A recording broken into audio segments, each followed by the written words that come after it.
Hopefully everyone can hear me. It was Roger just logging in here. I decided to do the recording to the computer this time, so I will actually record and be able to post it in the Zoom meeting chat. So then any students that miss out, you'll be able to just recapture what we talked about in this hour. So nothing really major going on. At the moment, it just looks like this week's assignments are all right. So the record readings, we got anger management, expressive arts, and moral development questions. So those are some pretty good chapters in your your recreation therapy modality techniques book. Um, so it's kind of neat. Is that's what's really cool is it's a little secret they don't really tell you that when you work in per se like where I work at the VA, you're known as just the bingo guy, the exercise and sports guy. But actually, what's kind of neat about this in this special class is that you also study anger management techniques, expressive arts, moral development questions, because this stuff's really important because in anger management, I mean, especially if you're working in a mental health facility, you are going to likely be working with those that may have, emotional, disturbance issues. And this chapter will tell you a bunch of different anger management techniques. So if they need a recreation therapist at like a VA to teach anger management, oh, hey, I learned about anger management techniques. And it's very similar because it's also, it's a similar setup that your typical psychologist will do as well, or social worker, that if you are willing and able and they need someone to teach anger management, yo, there you go. You can teach anger management. Expressive arts. You can do expressive arts in a bunch of different ways. I believe that kind of goes into things like, for instance, I've worked with the Creative Arts Festival at the VA, and that's using like dance, singing, music, art, all that sort of different stuff that you can utilize when you are working in that type of field. It can be used not just the VA, it can be used in other sites, it can be used in schools, it can be used in hospitals, so on and so forth. You can have someone that's completely disabled and use your adaptation knowledge from this class so far that, hey, this person is TBI, or let's say they have a spinal cord injury right above the C3 to C4, and they're completely, their body's completely can't do anything. They're completely paralyzed from the, neck down. You can adapt and get like a special brush that they can use in their teeth, or so it comes in really handy and different ways to approach it. Moral development questions, that's what's really important, is because a lot of things, especially when you're working in a mental health facility, for instance, is that sometimes you learn about different things. You learn about, philosophies, moral development questions, is hence, like I mentioned in the assignments that were due over this weekend, was, like discussion questions, entry criteria, exit criteria, like kind of questions. So you're going to ask these individuals, hey, you're entering into the hiking group. What's your experience in hiking? So on and so forth. So if they're new to it, then it's kind of like giving them kind of like an introduction, like a briefing. And then after the lesson, you do debriefing, or and it kind of tantamounts into things like moral development. Like, what did this teach you about yourself? What did you learn from this thing? Did you learn how to relax? Did you learn how to find different ways to, back to anger management, find different ways to approach your anger issues rather than your old unbalanced mental or emotional outbursts? So like moral development questions, instead of just asking a person, like it's kind of like goes into like open-ended questions, like a closed-ended question is, how are you feeling today? Good. That's you don't get a lot of feedback for that. Now, if you do something that's more open-ended, let's say, hey, tell me, how has your week been? How have things been going on? And then be like, well, my week's been good. I've done this, I've done that, I had this, I had that. And then you ask kind of like light prodding questions. How did that make you feel? Let's say that person had an anger issue, and you ask them, all right, let's say before you came into this treatment program, this person said something you really didn't like. It really grind your gears. How'd you used to react? And they'd be like, well, back then I would say, F you, I hate you, I hate you, I hate you. Start fights or slam doors, break stuff, punch, whatever. And then you learn through this anger management, what have you learned? Instead, it's better to just take a deep breath, count to 10, laugh about it, walk away. Sometimes it's better just to walk away. And then they learn, you know what? It actually worked. It was better that I did not have my regular outburst. And I actually learned my breathing techniques, the count to 10, try to see it in their shoes. It says you can see moral development. You're developing moral values and guides and better, more appropriate ways to work with anger, to work with depression, so on and so forth. So then that way, and throughout a treatment program from start to finish, it teaches them along the way emotion regulation, didactic behavioral, cognitive behavior. So as you can see, if you're hypothetically working in a mental health environment like I do, this is some very important information you're going to need to know, because then when the said patient is in a DBT class, you're like, huh? What's that? Oh, didactic behavioral therapy. So then you'll know about what the process is, and then you can even, as an option, if you want, and you got good rapport with your coworkers, psychologists, social workers, you can ask, hey, is it okay if I just sit in on this class as like an experiential experience, so then you can learn how to run that type of class, so that if that said person calls in sick and they don't have coverage, you have training as well as education, that they just give you the book that they're working on, or the session that they're working on. Like I mentioned earlier, I noticed a lot of assignments from this from the physical activity. The thing that was quite a common denominator that was missing, and I commented on each and every one of you guys, that's what I was doing all day Monday, is step by step. I like, for instance, uh,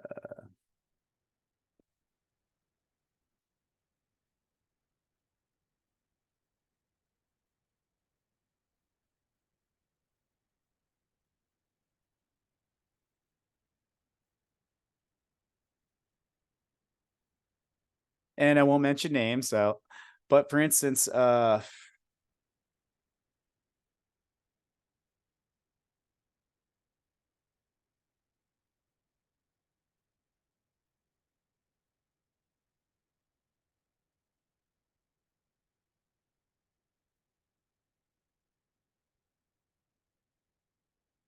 see, I'm still learning. I'm playing in the grade book, and I don't want to I don't want to jack anything up. Let's see. Wish there was a way to kind of,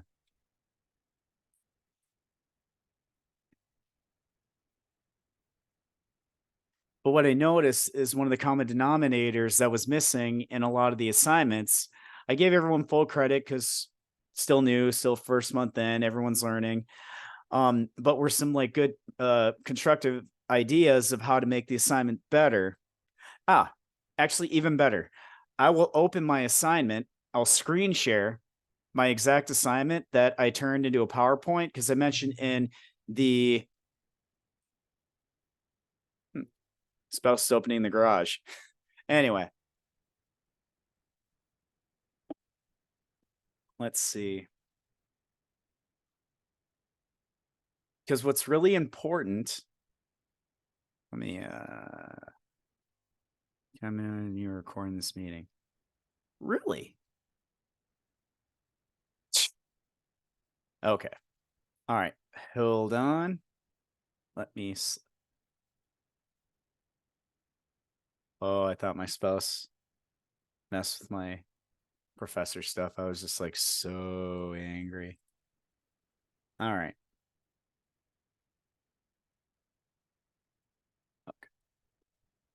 All right. So I'm going to screen share. So what I did for an example, the students that had, the most kind of things, they had the idea of what the assignment encompasses, but I would send them a reference to my activity with the adaptations added as sort of like an idea, like a visual representation of what I think I got an A on it.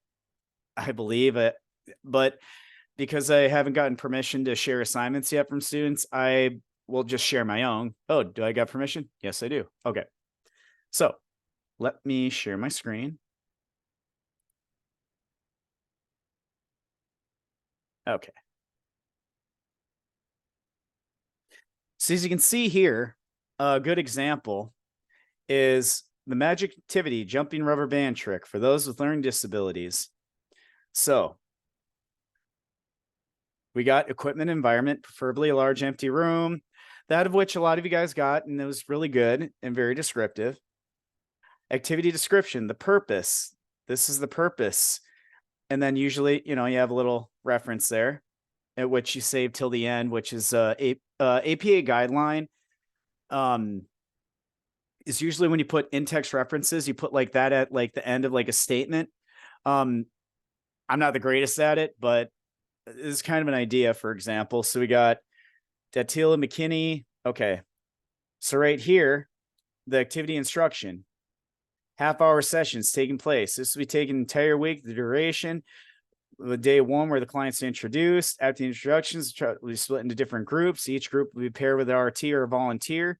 We instruct how to jump in the directions of the jump rubber band trick along the video instruction goes as follows. So it shows you step by step. So that hypothetically, like I mentioned earlier, if let's say that social worker or rec therapist called in sick, I could give this to that social worker, psychologist, coworker that says, "Oh yeah, Roger, no problem. I'll help teach the leisure ed or this rubber band trick group." Step by step instructions so that anybody can do it. It's literally a step by step, procedure. Then you do it yourself. You can watch it on YouTube here, and then you'd figure out how to do it. And then, step by step. And then as you see in detail, see if I can zoom in on this. Is there a cursor that zooms in? But anyway, I mentioned the second, third days, fourth and fifth day. So you see it's like a progression. Each day, what you do is you do like a progression from start to finish. Because at the end of this rubber band trick, you want any of the participants to be able to do that independently with little to no assistance. If they need assistance, that's what the rec therapists and the social worker or the volunteers are for, is that way that said one that takes over for you, you'll be able to easily read it, be like, oh, okay, we're on day 5. Okay, so we just teach this.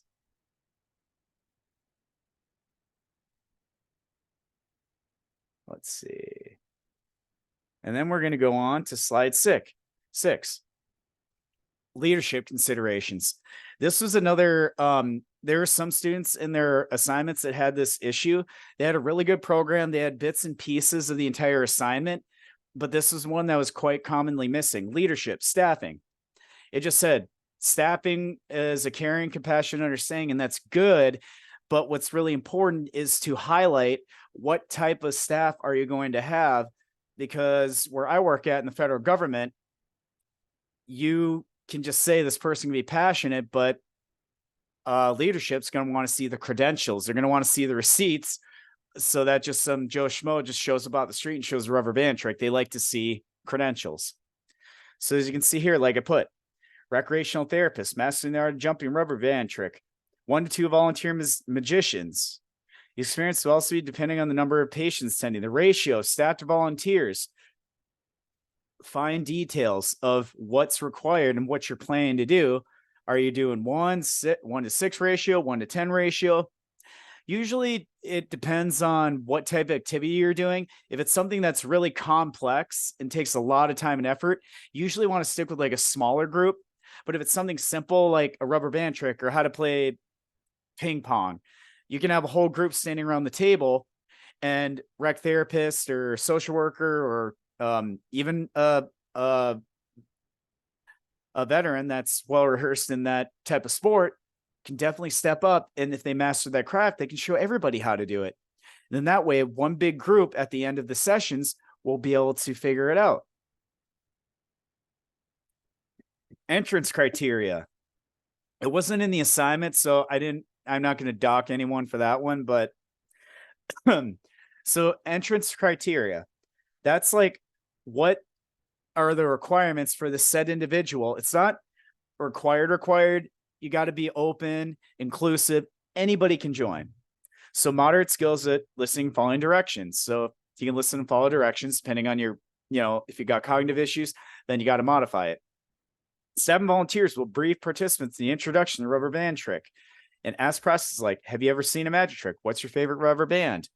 Kind of like intake assessment questions, like the entry. And then at the exit, this is the goals that you're attempting to accomplish, and or have the participants demonstrate mastery of this type of magic trick. Improvement of magical skills, self-discovery, self-esteem, self-efficacy, and coping skills, as well as improvements in direction taking and teamwork. So you can see direction taking, following directions. If you're working with others and helping others, teamwork, networking, improving self-discovery. Hey, I never knew how to do a rubber band trick. Now I do. It builds my self-esteem. It helps build my self-efficacy, because you're using your hands and eye coordination. It builds coping skills that if you're feeling, let's say, anxiety, hey, this rubber band trick really worked for me. And so then as an outpatient, if they need a recreational coping skill, well, there they go. They got the rubber band trick. And then ask out process questions. Was it fun and interesting to learn? It's kind of closed-ended, but it can encourage like open-ended. Oh, no, it makes it open-ended. How? Was it interesting to learn? How was it? And then that's where they build upon it. And they're like, oh, well, I learned how to do this. It moved my hands. It took my mind off of things. And what's your favorite rubber band trick? So they might have looked it up on YouTube or a website and been like, oh, I like this one where you make the rubber band go from your finger to your toe, or eat it and pull it out like the magic trick, like the tissues coming out of the throat. Because if it's like a magic thing and they really like and enjoy magic, it will likely increase their likelihood that they will participate in other, magic trick type things, because they get that therapeutic benefit out of it. All right.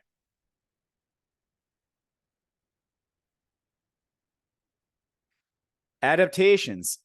So most of you guys got this one really well, but this is kind of like a description of what, kind of what I'm looking for. But I understand, like I mentioned, I'm looking for creativity.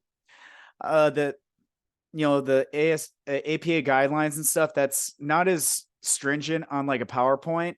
Now, if you're doing like a Microsoft Word, like the paper I got this from, that's got to be an APA. You got to have the indentations. You got to have the name, title, date, margins. And then when you do the in-text citations, what I do is I just put it at the end, and that's how it was. I think I got corrected or auto-corrected. So like I said, I'm not the greatest at APA, but I have a good foundation of how it works. Because every time you make a in-text citation, put it at the end. It's got to be in alphabetical order. I'll show you at the end what I mean. All right, so adaptations for autism spectrum disorder, HFA, SD. Hey, kind of like someone like me. What do you know? They can learn numerous ways to healthfully express themselves with others through the use of the magic trick. With more time, patience, and education from the staff working with the child, success will occur. They can learn how to do cooperative playing with other children, teach essential social skills that sometimes those with ASD might be lacking. It might teach them to collaborate. And if they're really, master the trick, they'd be like, oh, here, let me help you. And instead, just like, all over the place. And it's something, if they really fixate on and really enjoy, there you go. Encourage child during group to have meaningful conversation, recognize and respond to facial expressions. Hence, some basic things that those that are on the spectrum sometimes will lack in those areas. So, and also the child can learn how to improve their gross motor skills by participating in the magic group. So it can teach all sorts of things with the right adaptations for that said disability. Cognitive impairment. That person could be low on the IQ scale. They could have like a traumatic brain injury, Alzheimer, dementia, alcoholic neuropathy. Oh wait, that's diabetes. See, I'm not the best, but for example, some type of cognitive impairment, a secondary adaptation. Magic therapy used for intervention tools with elderly adults with mild cognitive. So, elderly, cognitive decline might, just cognitive decline, or might have, light Alzheimer dementia. According to Bedini. So this is like an actual experiment that was researched in a 10-week program where they're shown how to do magic tricks and were encouraged to perform the magic in front of their friends and peers. The staff teamed up with each of the elderly patients one-to-one to help provide individualized attention until they mastered the magic trick to be performed. Of the 11 participants, 7 completed it successfully. Positive change was noted for falling into 1 of 4 categories. They decreased depression, increased their motor skills, very similar to like I mentioned with ASD participants. Increased self-confidence and social life. So what do you know? Different disabilities, but kind of the same end goals in sight, that some of these individuals that may have, learning disability or cognitive impairment would be able to utilize this to help build upon those skills or brush up on them or improve them. And as you saw, research. This is observable and measurable data. Like observable, you can just say, write it down on a piece of paper. Oh, this but you see measurable, which shows numbers, 7 out of 11. So that's a pretty high percentile of those that have improved their overall well-being and function. So that's research and that's evidence-based practice that this is a positive interventional tool for those with cognitive impairment, as well as adapted to that said group. All right. Adaptations, physical disabilities, hemiplegic cerebral palsy. So that's a type of disorder where, hemiplegic. Think of hemiplegia. That's where part of your body is paralyzed, and cerebral palsy is, like I said, I'm not the best with medical terms. You might correct me if I'm probably wrong, but I know cerebral palsy is something in like I think it's in like the spine or something, where it creates some physical limitations as well as like speech and other limitations. Finally, magic can be adaptable for those individuals with physical disabilities. Green and colleagues, well, there we go. Research. Effect of theme-based intervention, the uses of magic tricks on upper limb function of 22 children aged 7 to 16 with hemiplegic cerebral palsy. Researchers have implemented a program, the Hand-Arm Bimanual Intensive Therapy Program, or HABIT. The students were placed with the magicians in a magic camp and helped modify and teach tricks to students with the physical disabilities. At the end of the program, students performed the magic show. So like I mentioned in some of my comments in a lot of your guys' presentations, was that it was just like a hypothetical like suggestion, is that at the end of this said program, whether it was basketball or like doing or magic or doing like the water aquatic therapy or hiking therapy, do like a thing that they demonstrate the mastery of that content in like a setting. It depends on the setting. Like for a magic show, do a magic show, have the geriatrics do a magic show, have those with ASD do a magic show, and then right there they demonstrate it, they get applause, they get accolades, it builds up their self-confidence, makes them feel good about themselves. All that good stuff can come from just doing something simple like a magic show, or have like a graduation ceremony for their last session in the pool, because providing support, a lot of accolades, all that good stuff, it helps build their overall confidence. And when they get it right, you give them positive feedback, tell them, excellent job, you did so great and wonderful, because that tells that individual that they did good. And if a person has like, some sort of learned helplessness or depression, hearing constructive, positive feedback, it eventually helps them feel good about themselves. And by building their internal, their internal efficacy, that it's like a best metaphor is, think of like the movie Forrest Gump, when he goes on that run. I figured I gone this far, I'm going to run across the state, I'm going to run across the country. Same concept. By them accomplishing like a magic show, they might develop it into like a side hustle where they really enjoy this. They'll go and they'll do other magic tricks. They'll go do magic shows for kids, maybe make money, go to, who knows, you might train someone to become the next, Chris Angel or something. You never know how far they can go. They know how far they can go, but no one really knows, because when their confidence builds, so does their, so does their confidence and their strive to do better, to better themselves. And that's the hope at the end of each program, is that you get that person to build up their confidence, build their social skills, build their emotional skills, find a new hobby. That's essentially the bread and butter of what recreational therapy hopes to achieve with students and or clients that are participating in a recreational therapeutic event. So we can see magic has all sorts of stunning qualities that can help improve the overall health and well-being of those that participate in the program. These people believe in magic. Do you? I don't know. I just did a funny open-ended, closed-ended question. I'm a nerd. Let's just say it. Okay. The most important. So references or citations, I didn't dink anybody on it. I just did like helpful suggestions. As you can see, alphabet. Oh, sorry, I whipped this up last minute. But as you can see, citations, APA format, citations or references, you put the top of the line with the description of the book or the article. It was actually a research article, Magic as Therapeutic Intervention. And then you do that weird indent, as you can see here. I think I'm still screen sharing the right screen. And you see there's that indent, and you see it all. It's all flush on the left. And on the right, that second line is usually that indent over. That's usually APA format guidelines.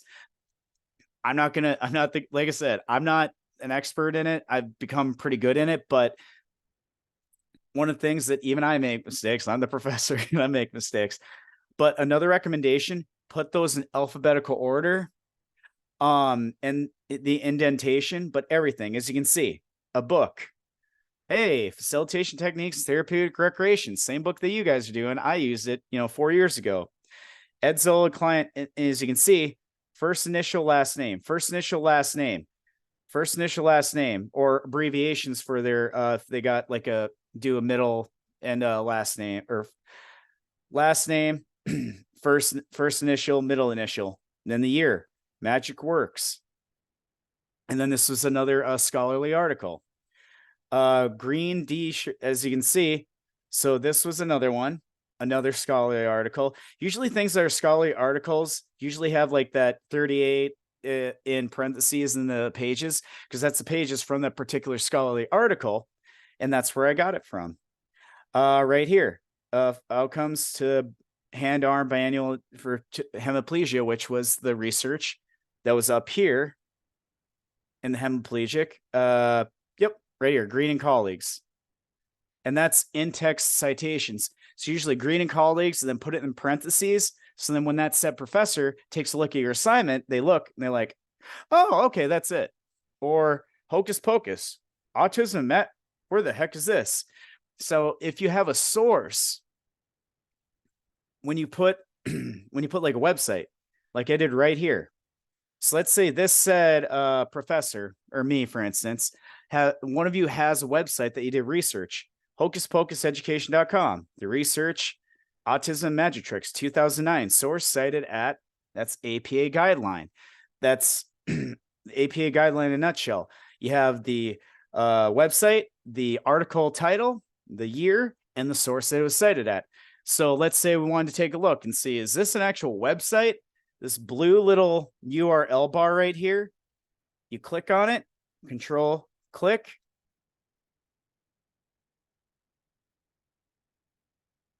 And voila, there is the research done for autism and magic tricks. So right there, that's what's really important, because if that said professor in future classes clicks on that particular website and it goes to, I don't know, something that's nothing to do with it, then they're going to be able to know, wait a minute, is this even a website? And like I mentioned in one of the announcements, I highly, highly do not recommend Wikipedia. It's got some good information, but the thing that stinks about Wikipedia, a lot of professors will immediately and put it straight up in their classes.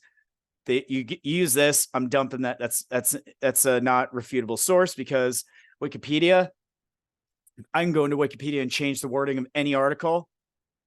Yeah, I can do it. And then if it doesn't have any citations, like I mentioned, and said project, it leaves it open to question that, wait a minute, where is this research done? Is this actual evidence-based, research by researchers, psychologists, so on, or is it just something that you just whipped out, pulled out of your pocket? That because what's going to come in handy, the reason why it's so important to have citations and scholarly articles is because when you're doing research on a project, and let's say you become an occupational therapist and you're looking for a new intervention tool to use with your patients, if you're asking your supervisor, hey, can we try this new program? They're going to be like, okay, where's the research that proves that this is an effective tool? If you just say, well, I think it's an effective tool, especially in the VA and the government, they're going to take a look and be like, if you don't have any evidence, any articles or anything that then shows a observable and or measurable information, they're gonna throw it aside, because they're not going to take it seriously. Because best thing to show is to show research from actual refutable sources. So in that way, when they take a look, oh, wait a minute, hocus pocus education.com, this magic trick actually has been used on children with autism. So we might actually take a crack at it. Then they'll try it. And then if it works, boom, they'll add it as a new program into their curriculum. If it doesn't, evidence-based practice. If it doesn't work, throw it aside. If it does work, keep it. And then build more research, find new types of magic tricks. So right here, Kwong and Cullen teach magic tricks to patients as an adjunct to their rehabilitation program. So annual scientific meeting. So this was a symposium conducted at the Canadian Association of Physical Medicine in Toronto. So right there that was an actual symposium. So that's another good example. If it was an actual symposium or convention where you have providers do PowerPoint presentations and they do a video recording of it, that's also evidence-based research, because they did their research, they put it into a PowerPoint, and they present actual empirical data that proves to everyone attending that this is the latest and greatest of this type of intervention tool. And it applies to, rec therapists, it applies to occupational. Hey, what do you know? Some of you guys are recreational, occupational, medical doctors do the same thing. Psychologists do the same thing. They will hold a convention and or training seminar where they're trying to teach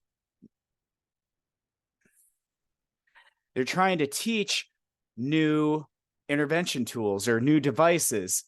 And then these new doctors are like, oh, wait, you got resources at the end of your power. So this is what's going to come in really handy for you guys down the line when you work in a medical setting.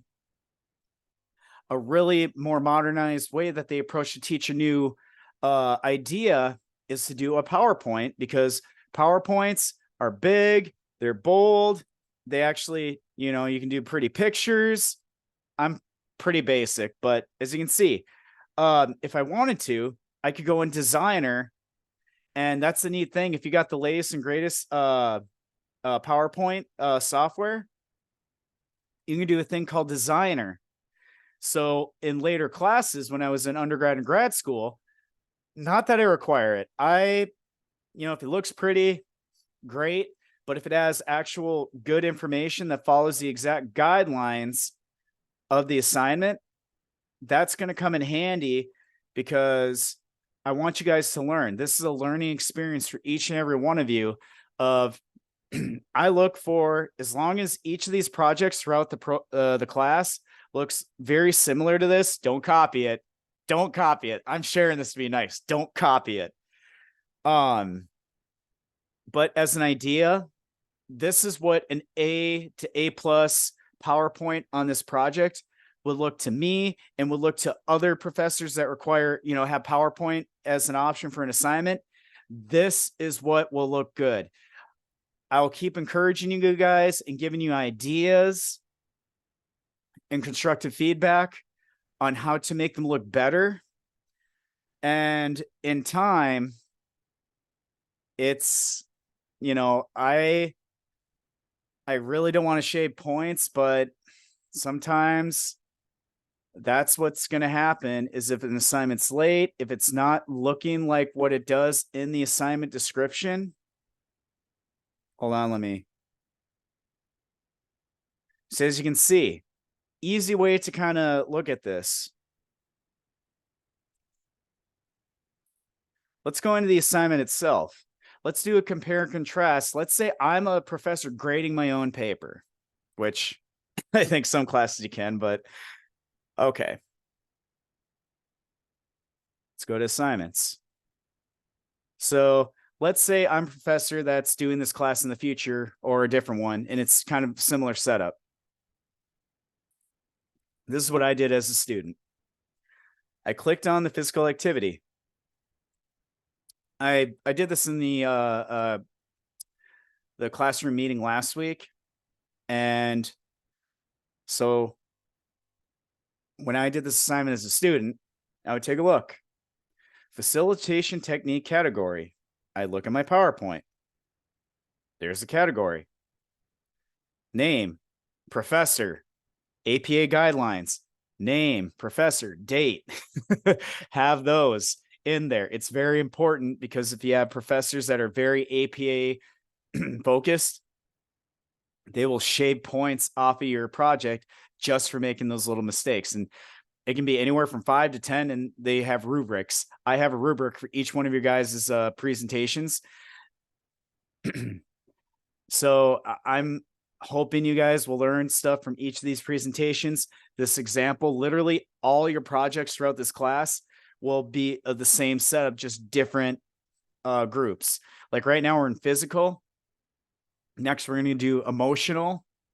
And then next we're going to do, I think, cognitive. I'll get back to you on that one.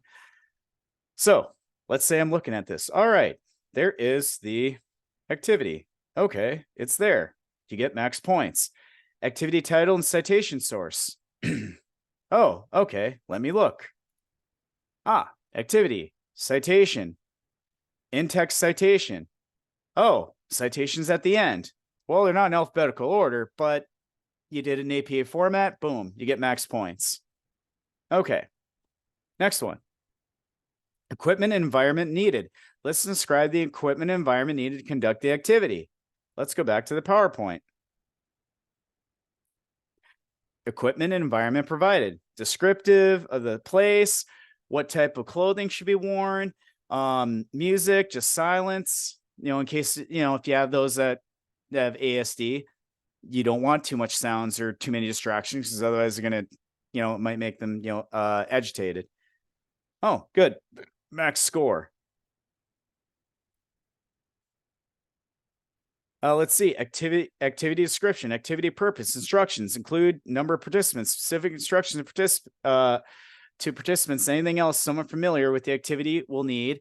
So, like I mentioned earlier, if you have a professor or a coworker, my bad, psychologist, social worker that's running this program for you, and you call in, or a rec assistant or volunteer, It's there. Okay, activity description. Hey, what do you know? The purpose, the activity instruction. It describes 1 week course, half-hour sessions. After the introduction, split into groups. Oh, step by step. Like when I was in the Navy, you had these like dummy cards in the Navy. I think it was, I forgot the term for it, but it was like step by step on how to operate that valve, on how to operate that lever, or to turn on a generator or whatever thing you were doing in the Navy, that literally any other rating or specifically your rating could read this step by step. So the more descriptive you are, the less likely that there might be, mistakes or barriers created. So it shows step by step how to do this myself, a video on how to do this myself. Oh, continued. Oh, second and third days, we do this. Fourth and fifth day, we do this. Fifth day, we do this. And then throughout the course of the program, you mention how it's going to apply to them. Because if you're working in a mental health setting and you're having a social worker or psychologist run this for you, oh yeah, that makes a lot of sense because they have research that backs it up, that proves that this is a therapeutic intervention tool. Yep, max score on that one. I might make some suggestions. I'm just kind of like speed reading. So, all right. Next, leadership considerations, how to brief, debrief. So right there, debrief, that's kind of like the exit and entry criteria. Type of leadership, proximity facilitator. So where are they physically and or the staff to participant ratio? Safety considerations, precautions, special rules, discussion questions, like in the exit and entry criteria. Well, there we go. We got staffing, recreational therapists. We got volunteer magicians, should be helping. Ratio of staff should be 1 to 6. This can be done for up to 18 patients per cycle. Staff volunteers are brief. Entrance, what they should know before coming to the program. Some entrance criteria, brief questions. Exit criteria, what they are going to accomplish by participating in this activity. Improvement, self-discovery. Oh, wow, this is very descriptive. 7 volunteers will debrief participants at the end. Was it fun? How? What's your favorite magic trick? Hey, that's actually pretty good. But if I were, a stickler, we did a lead, debrief, exit, entry, type of leadership, proximity. That one I would say, well, you got the ratio, but you didn't say physically where are they. So I docked myself a point for that one. Safety considerations. Did I have safety considerations? That might be. Oh, dang. So I'm, like I was saying, guys, I'm not perfect. Even back then, I wasn't perfect. So yeah, safety considerations. You didn't say anything about safety. Roger, you lose a point for that one. Because I did not follow the exact I did not answer the questions that were asked in the assignment. So yeah. So another point lost. Whoops. Discussion questions. Yeah, I have those in the exit and entry criteria. Good to go. Adaptations. Describe evidence-based. That's where you have an in-text citation of each one of those with the research in the end that has the 3 disabilities. Do not use the same disability groups. Do not use the same for all activities. Do 3 different disabilities and how this activity can be. There we go. Don't come up with the ideas on your own. Like I mentioned, don't pull this out of your pocket. You are still a student. I am my day job, I'm a practitioner provider of recreation therapy. Everything I do, I got to do research from either other VAs or a scholarly article that backs up what I say is going to work, and or even do a demonstration with the said veterans, and they do feedback at the end that they love this, it's worked, it's wonderful for them. Boom, right there, medically documented. It works. It's evidence-based, patient-centered care. There you go. All right. So adaptations. Oh, adaptations for autism spectrum disorder or ASD or high functioning autism or Asperger's. So, as we can see, and there's, oh, hocus pocus research. All right, good to go. Adaptations, cognitive impairment. Oh, here's the adaptations for cognitive impairment. ASD, there are two different disability groups. Cognitive impairment. Oh, according to Bedini. Wait. Oh, let's see. Bedini. Oh, yep, there's research that backs it up. It's a scholarly article that proves that it works. There we go. And last but not least, adaptations, physical disabilities, or hemiplegic cerebral palsy. Finally, symmetric, Green and colleagues. And me and or professors will take a look and see. All right. Oh, Green and sure. Oh, scholarly article. Literally, all I'd have to do, control copy. If you really want to find out if this is an actual scholarly article, if it's just something you pull out of your pocket. Oh, let's go and get another Google.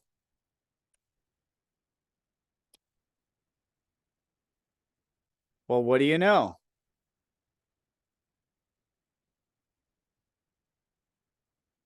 Wiley on nothing, Wikipedia. So it's an actual research article that has. Well, there you go. This is the actual article that backs it up. The abstract, the similar articles. So what you can do is, as long as you have the method, there you go. You have the results, the interpretation. So right there, that's an evidence-based research project that tells that said professor, or in my case, me, that this is a good article and it yielded positive results as an adaptation for those with hemiplegia and doing magic tricks. There we go. Research article confirmed. So all points will stay for this article. So it covered all the bases. Be thorough and creative when explaining your activities. The idea is the reader viewer to be able to lead the activity. So exactly. So if I were to lead your activity, I would need that step-by-step instructions. What's the entry and exit criteria? What are we going to accomplish at the end of this program? So if I were to take over for you, I wouldn't walk in and be like, what do I do? I go in and I go, hey, here's the step-by-step on how to do it. Oh, okay. Now I know how to do it. I can teach it to someone else and share it. I wonder if there's any students in here. I feel like I'm just talking to myself just to hear myself talk. But yeah, this is recorded, you guys. So I will actually, one participant. Anywho, be thorough and creative. You can use text, images, videos. Like some of you guys, you had pictures, you had YouTube videos, you had GIFs, whatever you wanted to use to demonstrate, to keep it catchy. Because like I mentioned, when you're doing a PowerPoint presentation to other coworkers, if you have a couple of pictures, that's eye-catching, that catches their attention. And if you add emotions into it, it shows passion. It shows that you want them to feel the same passion that you do about this said activity. Then when you get emotion involved, you might invest more in it. Also, you need to explain to how to adapt to 3 disabilities. Disabilities include autism spectrum disorder, spinal cord injury, dementia, multiple sclerosis, hearing impairment, arthritis, substance abuse, etc.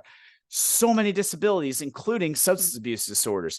How can this activity be used or adapted, because we're an inclusive specialty, for someone with autism, someone with spinal cord injury, someone with dementia, someone with multiple sclerosis, hearing impairment, arthritis, substance abuse, ACT. So literally, this rubber band trick with these different adaptations, because that's what's going to come in important, especially in the recreational therapy field, adaptive sports and fitness specialist. Just because that person is blind, just because that person is in a wheelchair, just because that person has a hearing impairment, just because that person is cognitively dementia. Inclusive, inclusive, inclusive. You want to be inclusive so that anybody can participate in this magic trick. And you want to have that mindset because it's going to come in handy for you. Is there going to be like even it doesn't even matter, recreation, occupational, physical, medical doctor, be an advocate for your patient. You want anyone, no matter how disabled they are, whatever, anything, set it up so that they can all participate in, like, whether it's, recreation therapy, they can participate in the occupational therapy, physical therapy. Set it up because it's likely that you're going to be working with individuals and a lot of medical specialties that have limitations and barriers. And the idea is to help them adapt and overcome their barriers and build up their self-confidence, because, if you just look at it, oh, this person is in a wheelchair. It's like, yeah, there is a person and they have a wheelchair. What's your point? And then, because you're going to run into individuals that's still stigmatized to this day, unfortunately. We're getting there. Everyone's getting better. Oh, they're a person in a wheelchair. I just see a person who needs adaptations to successfully perform in this said group or activity. And that's the thing. Build an advocacy, because patients might have cognitive, physical, veteran, PTSD, so on and so forth. You got to be that advocate that stands up and fights so that they can participate. Because if you can't do that, I'm just going to say it's likely that you might not be in the right field. I'm just going to say that as a clinician, a provider, professor, veteran, everything under the sun.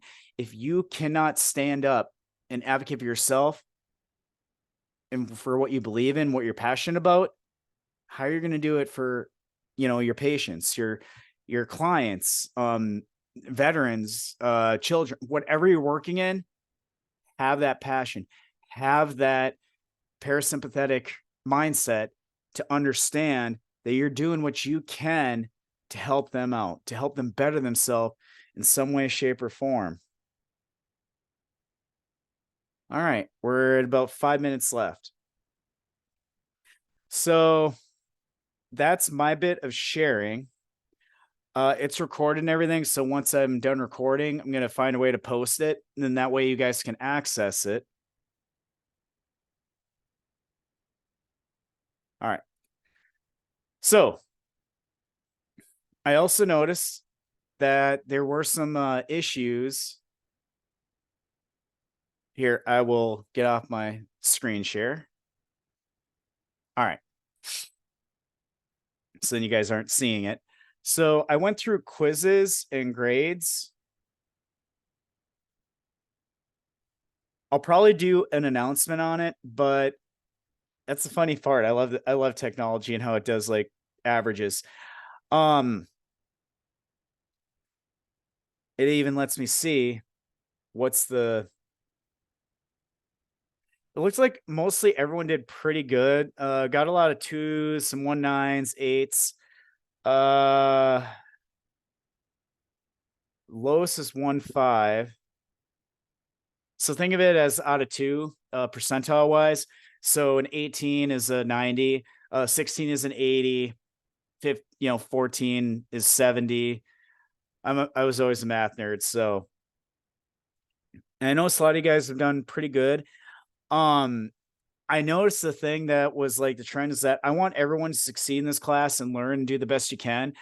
I don't want perfection. I just want you guys to learn something and to apply it to not just yourself, but your future patients that you're going to be working with. So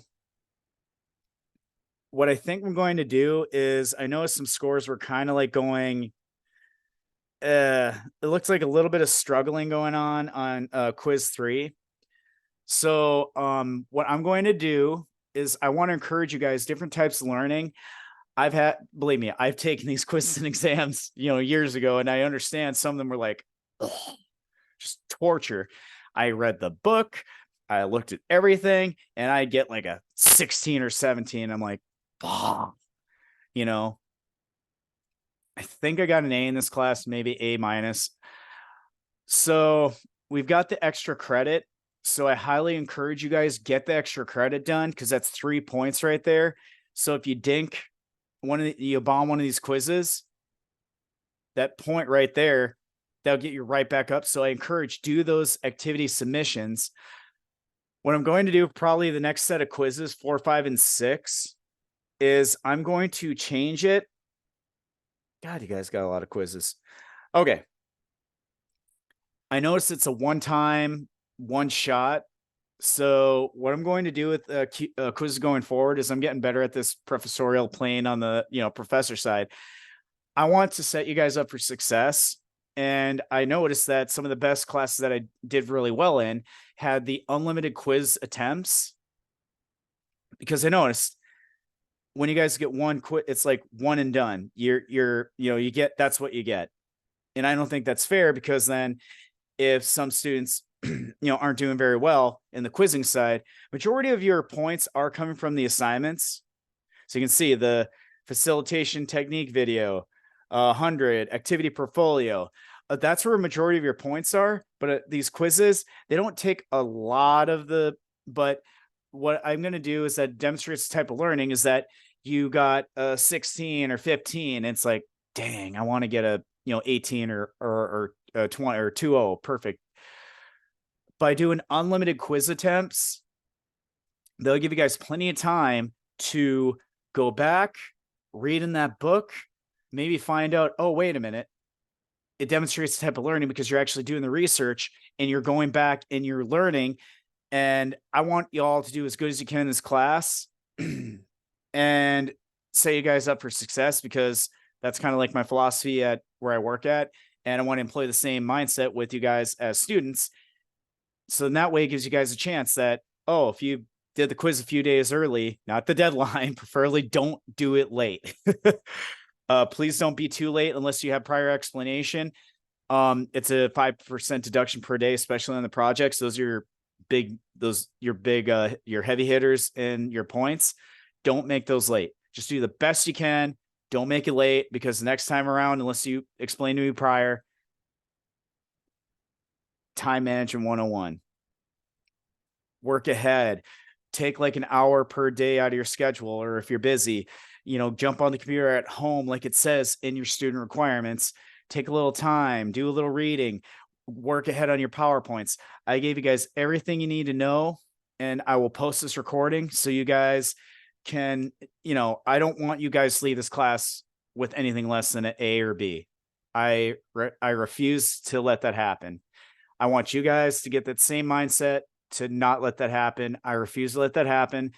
So what I'm going to do is probably the next set of quizzes, I'm going to set it up for unlimited attempts. So then you guys, if you bunk it and get a 1, 6 or 5, no. I want you all to get 2s on your quizzes, because it might, that might be that percentile you need to get A-, which is a 4 in this class.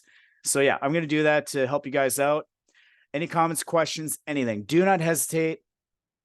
DM me. Y'all have been pretty adamant and really good at that. And I usually check your work or at home.